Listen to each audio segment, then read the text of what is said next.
Olá a todos. O objetivo desse vídeo vai ser introduzir o conceito do cálculo de primitivas ou o conceito do cálculo de integrais indefinidas. Para fazer isso, para ilustrar esse conceito, eu vou trabalhar inicialmente com o seguinte exemplo. Imagine que eu tenho uma função f de x definida como x elevado ao quadrado. Meu objetivo vai ser encontrar uma função f grande de x, de modo que essa função f grande satisfaça a seguinte equação. A derivada de f grande vai ser igual a essa função f minúscula, que no nosso exemplo inicial vai ser x elevado ao quadrado. Então, nosso objetivo vai ser resolver essa equação, cuja incógnita da equação é a função f maiúsculo. Como que a gente vai fazer isso? A estratégia que a gente vai adotar vai ser tentar pensar como a gente calcularia, pensar no cálculo de derivadas de trás para frente. Então, a gente vai ter que tentar analisar qual seria a regra que a gente deveria utilizar de modo a obter x² como resultado. Como x² é um polinômio, provavelmente a regra que a gente utilizou na função f maiúsculo para calcular a derivada dela foi a regra do tombo. Para isso, a gente consegue ver que provavelmente nossa função vai ser também um polinômio x elevado a um determinado expoente. Da maneira pela qual a regra do tombo funciona, você, ao derivar uma potência de x, você tomba o expoente e subtrai um do seu expoente inicial.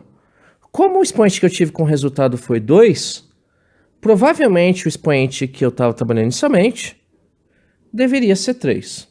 Porque ao aplicar a regra do tombo com x ao cubo, esse 3 vai diminuir o expoente e a gente vai obter alguma coisa com x ao quadrado. Qual é o problema dessa abordagem? O problema disso é que, ao derivar a função x ao cubo, pela regra do tombo, você teria que multiplicar pelo expoente inicial, que era 3. Então, a derivada de x ao cubo é 3 vezes x ao quadrado. Caso você queira obter somente o x ao quadrado, você vai ter que tentar organizar um pouco melhor esse termo, de modo a cancelar esse número que foi obtido. Então, dado que você vai tomar o 3, uma tentativa que a gente poderia utilizar seria dividir por 3.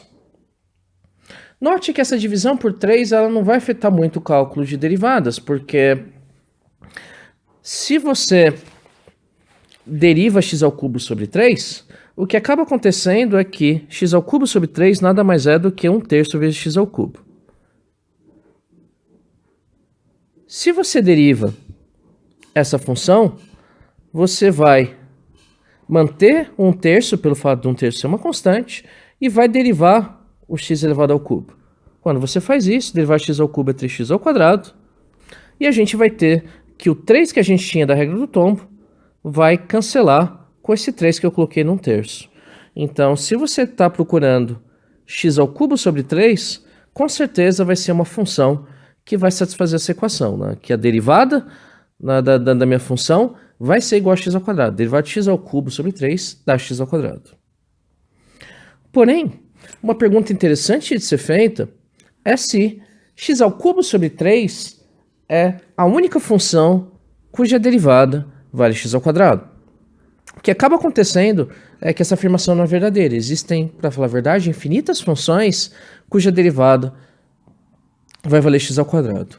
Por que infinitas? Por exemplo, se você define uma função como sendo x ao cubo sobre 3 mais 7, nós vamos chamar essa função de f7, o que acaba acontecendo é que a derivada dessa função, pela regra da soma, vai ser a derivada de x ao cubo sobre 3, e a gente já viu que isso dá x ao quadrado, mais a derivada de 7, que dá 0. Então, a derivada de x ao cubo sobre 3 mais 7 também dá x ao quadrado. Né? Note que não tem nada especial com 7. Consequentemente, se você adicionasse um número qualquer, nós vamos chamar esse número, por exemplo, de c, a minha função x ao cubo sobre 3, eu teria que funções desse tipo também seriam soluções da minha equação. Se você calcular a derivada de x ao cubo sobre 3 mais um número qualquer, a derivada disso dá x ao quadrado. O que é interessante é que essas são as únicas funções cuja derivada vale x ao quadrado. Então, existe um teorema que vai garantir isso, né, que é uma consequência do teorema do valor médio, né, que uma vez que você encontra uma solução para o seu problema, se você adicionar uma constante, essas vão ser as únicas maneiras de você obter novas soluções. Então, essa função f grande, ou melhor, todas essas funções f de x, né, quando você inclui esse c, você está gerando funções diferentes, elas vão ser chamadas de primitivas da minha função f pequeno, ou da integral indefinida de f de x. Então, por exemplo, aqui eu estou querendo dizer, né, uma notação para isso é usar o seguinte símbolo para o conjunto de primitivas. Então, a gente vai usar esse símbolo para indicar a primitiva ou todas as primitivas da função f de x. Logo, no nosso exemplo, como a gente trabalhou com a função x², a gente acabou de ver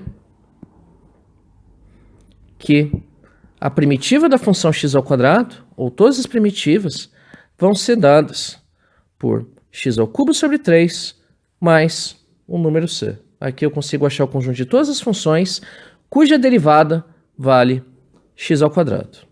Então a gente vai utilizar esse símbolo para encontrar, né, o que é basicamente a operação inversa da derivada. Note que quando você parte do x² e vai para o x³ sobre 3, você está exatamente invertendo o papel. Por quê? Ao calcular a derivada de x³ sobre 3 mais c, você vai voltar na função x².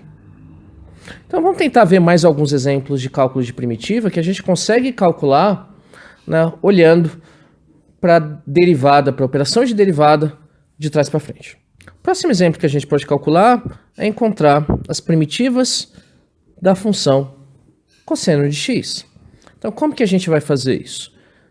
Ao trabalhar com cosseno de x, a gente vai ter que pensar numa função cuja derivada vale cosseno de x. Se a gente for ver as regras de diferenciação, o que acaba acontecendo é que seno de x é uma função com tais propriedades.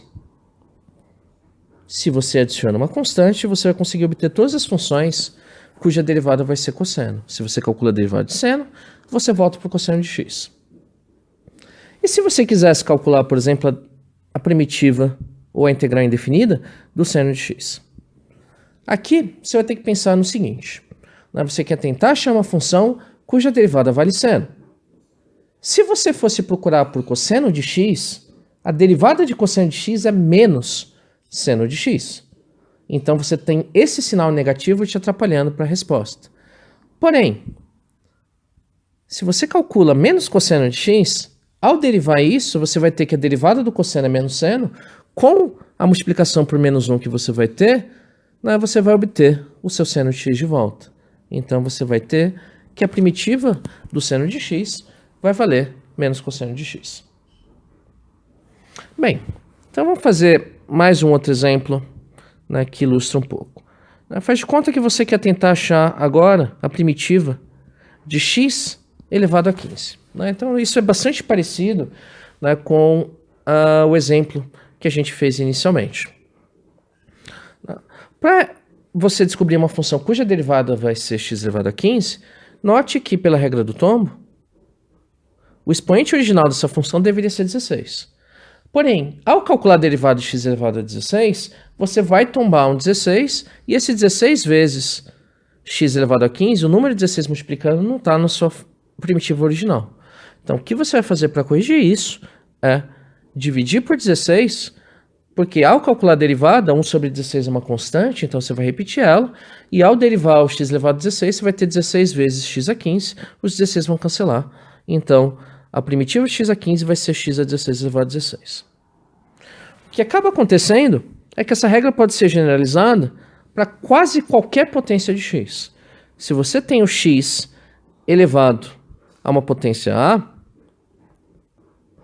a primitiva disso, o que você vai fazer é somar um expoente, porque a regra do tombo, quando você for calcular a derivada, você vai ter que subtrair esse 1 e voltar no x elevado a e dividir por a mais 1. Porém, essa fórmula acaba sendo verdadeira para valores de a, com exceção de a igual a menos 1. Por que menos 1? Quando você está trabalhando com a igual a menos 1, isso claramente não é verdadeiro. Você não pode efetuar divisão por zero. Então, o que você vai fazer para trabalhar com x elevado a menos 1? O que acontece é que x elevado a menos 1 nada mais é do que 1 sobre x. E se você for pensar numa função cuja derivada é 1 sobre x, lembrem que a função que você está trabalhando nada mais é do que o logaritmo. Porém, o logaritmo de x não vai ser a resposta exata para a primitiva de 1 sobre x por um pequeno detalhe. Porque o que acontece? Quando você pega a função 1 sobre x, ela está definida para qualquer valor de x que não seja zero. Valores positivos ou valores negativos. Por outro lado, quando você trabalha com o logaritmo de x, o que acontece é que o logaritmo de x só está definido para valores positivos, ele não está definido para valores negativos. Então você tem um certo problema de domínio aqui. Na primitiva que você quer calcular, assume valores positivos e negativos. A função que você está tentando achar como resposta só assume valores positivos. Então essa resposta ela está incompleta. Então você vai ter que tentar achar uma função que assuma tanto valores positivos quanto valores negativos. Daí uma maneira de corrigir isso é colocar o módulo. Por quê? Se você for pegar a função logaritmo do módulo de x, essa vai ser uma função que vai estar definida logaritmo de x, xx for positivo, ou logaritmo de menos x, se o x for negativo. Se você for calcular a derivada dessa função, para valores maiores que zero, você vai ter o seguinte. Para valores positivos, logaritmo módulo de x é logaritmo de x, e a derivada do logaritmo de x é 1 sobre x. Porém, para valores negativos, quando você vai calcular a derivada do logaritmo módulo de x, isso vai ser logaritmo de menos x. E a derivada do logaritmo de menos x, usando a regra da cadeia, vai ser u' sobre u. Derivada de menos x é menos 1 sobre menos x, e isso também dá 1 sobre x. Então note que, não importa se o valor de x for positivo ou negativo, a derivada do logaritmo módulo de x vai ser 1 sobre x. E a vantagem é que logaritmo módulo de x está definido tanto para x positivo quanto para x negativos, da mesma forma que 1 sobre x está definido. Então, se você quer achar a primitiva de 1 sobre x, isso vai ser logaritmo módulo de x mais qualquer constante que você quiser. Então, com isso, você tem como calcular a primitiva de qualquer potência de x. Porque se o expoente não for menos 1, você basta somar 1 no expoente original e dividir pelo resultado que você tinha somado. E quando x vale menos 1, isso vai ser logaritmo módulo de x. Para finalizar, eu gostaria de trabalhar com dois exemplos de como que a gente vai poder calcular primitivas utilizando operações usuais. O primeiro exemplo que eu vou trabalhar vai ser calcular a primitiva de 1 sobre x à quinta menos 3 vezes raiz cúbica de x ao quadrado mais 5 vezes secante ao quadrado de x. Então, a gente quer tentar achar uma função cuja derivada vai ser essa função. Note que quando a gente for tentar achar nossa resposta, dado que a gente está lidando com somas e subtrações, o que a gente precisa fazer é calcular a primitiva de cada um dos pedaços, porque quando você for derivar, você vai derivar cada um dos pedaços separados. E mais ainda, constantes que estão multiplicando, elas geralmente não vão afetar o cálculo de derivada, porque você, quer dizer, afeta, mas quando você quer derivar uma constante vezes uma função, você simplesmente repete a constante e deriva a função. Com isso, você vai conseguir obter duas propriedades bem interessantes de primitivas, que são as seguintes. Se você tem uma primitiva de uma soma, isso automaticamente vai ser a soma ou a subtração de cada uma das primitivas. E mais ainda, se você tem uma constante multiplicando uma função, essa constante você simplesmente pode repetir ela, né? Então isso vai sair do cálculo primitivo. Aqui eu vou trabalhar já com expoentes negativos e fracionários para facilitar na nossa análise posterior. Então eu posso tirar o 3 que está multiplicando aqui.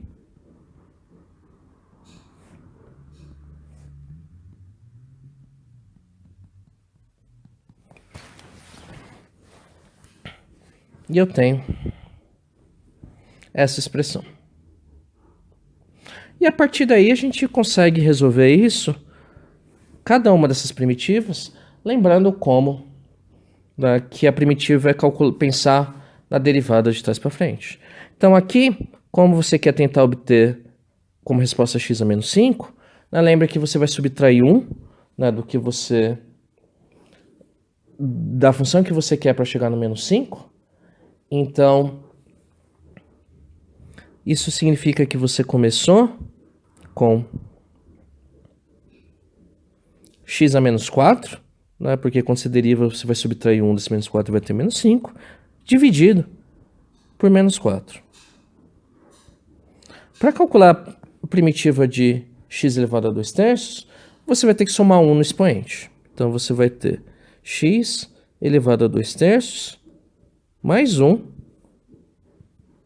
e 2 terços mais 1 vai dar 5 terços, dividido por 5 terços. Mais 5 vezes. E aqui você vai ter que lembrar qual função tem como derivada secante ao quadrado. Se você lembrar que a função é tangente de x, você vai ter essa resposta e a gente adiciona uma constante.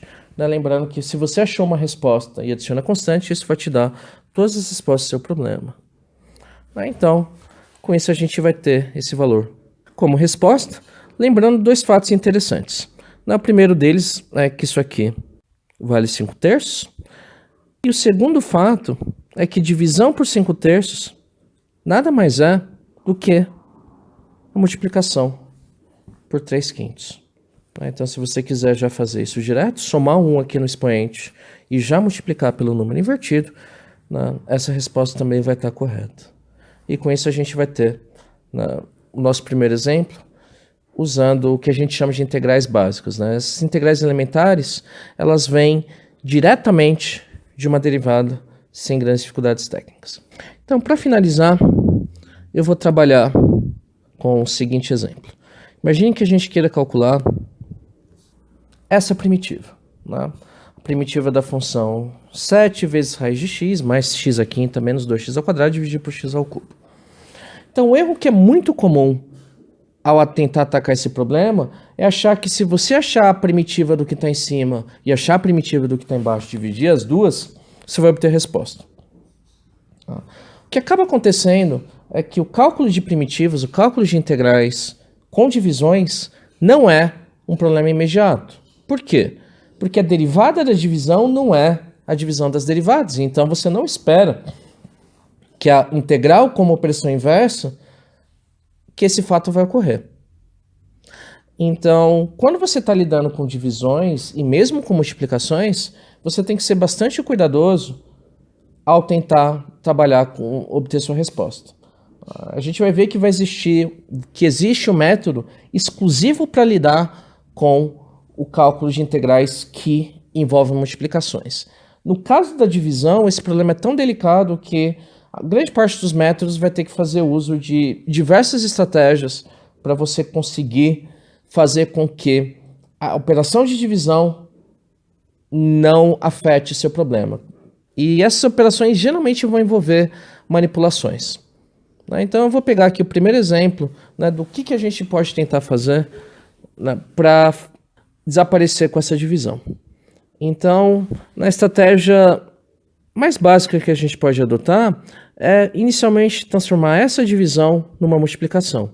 Lembrando que a operação de divisão nada mais é do que a multiplicação pelo inverso. Então, se eu tenho divisão de dois termos, eu vou ter o primeiro termo multiplicado pelo inverso do segundo. Mas o inverso de x ao cubo nada mais é do que x elevado a menos 3.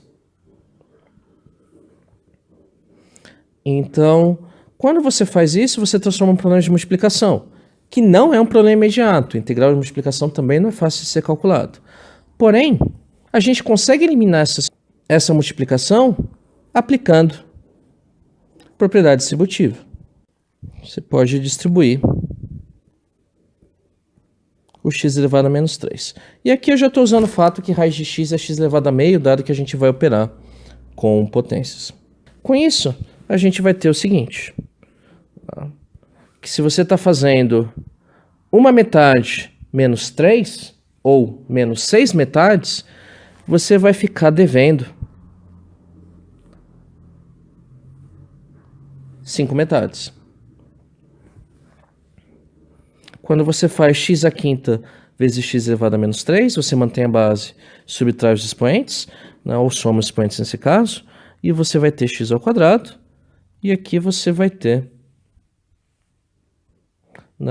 x ao quadrado vezes x a menos 3 vai ser x elevado a menos 1. A partir daí, a gente pode separar isso aqui em 3 integrais, e para cada uma delas, utilizar a regra do tombo ao contrário, com exceção da última, mas a gente vai ver daqui a pouco porque a última exceção.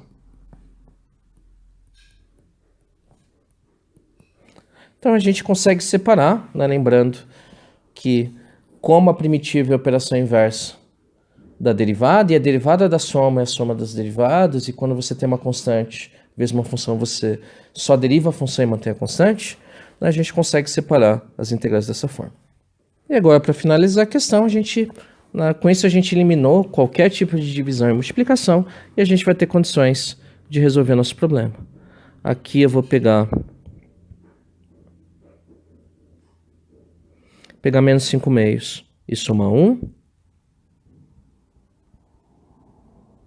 Dividir por isso. Na primitiva x ao quadrado x ao cubo sobre 3. E lembrando que a primitiva de x elevado a menos 1 ou de 1 sobre x, você não vai poder usar essa regra de somar um expoente, mas sim lembrar que 1 sobre x tem como primitiva logaritmo do módulo de x. E com isso a gente vai ter o resultado. Quando você pega menos 5 metades e soma 2 metades, você vai ficar devendo 3 metades. Notem que divisão por menos 3 meios nada mais é do que multiplicação por menos 2 terços. Aqui vai ficar x ao cubo sobre 3. E aqui você vai ter o logaritmo módulo de x. E com isso, você vai ter a sua resposta final. Então essa é uma introdução de como a gente vai calcular primitivas, trabalhando, sabendo que a operação de primitiva é a operação inversa de derivados.